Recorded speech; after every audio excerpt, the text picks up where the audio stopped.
Desde el área de prevención de Proyecto Hombre, hoy vamos a hablar sobre el mito de que fumar cachimba o con un vapeador es mejor que fumar tabaco. Se pensaba que con las cachimbas y los cigarrillos electrónicos no se inhalaban los tóxicos cancerígenos derivados de la combustión del tabaco, pero realmente en una sesión de cachimba, por ejemplo, absorbemos entre 2 y 4 veces más de nicotina, hasta 11 veces más de monóxido de carbono, 100 veces más de alquitrán, de 2 a 5 veces más de hidrocarburos aromáticos y 3 veces más de fenol que si tragásemos el humo de un cigarro. También es importante la exposición a los compuestos cancerígenos del humo de la cachimba, tales como el benceno, que se sabe que es la causa de la leucemia, además de los aromantes artificiales que dan ese sabor exótico a menta o a coco, que provocan irritaciones de la mucosa bucal y de la faringe, predisponiendo a lesiones bucales o incluso a cáncer oral.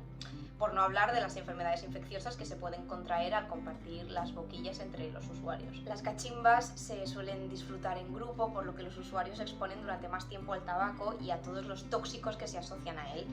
Durante una sesión de 1 hora, cada persona puede llegar a dar unas 200 caladas, mientras que con un cigarro normal son unas 20 como máximo. Y por si fuera poco, con la cachimba cada persona inhala 90.000 mililitros de humo en comparación con los 500-600 que se aspiran al fumar un cigarro. A más caladas, más humo, a más humos, más tóxicos y a más tóxicos, más perjuicio. Para su combustión, las cachimbas emplean carbón u otras sustancias las cuales emiten compuestos tóxicos que pueden causar cáncer.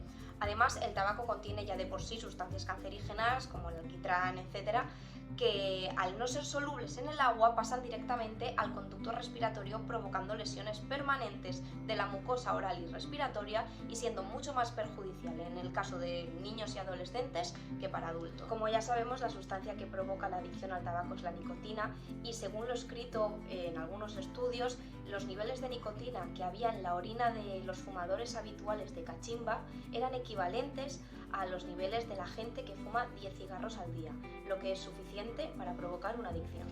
Y los cigarrillos electrónicos no son diferentes. Su funcionamiento consiste en fumar vapor de nicotina proveniente de nicotina líquida que portan estos dispositivos. De esta manera se pensaba que no se inhalaban los tóxicos cancerígenos derivados de la combustión del tabaco, pero al ser una tecnología tan nueva aún no se conocen sus efectos a largo plazo y se ha recomendado su uso en aquellas personas que quieren dejar de fumar.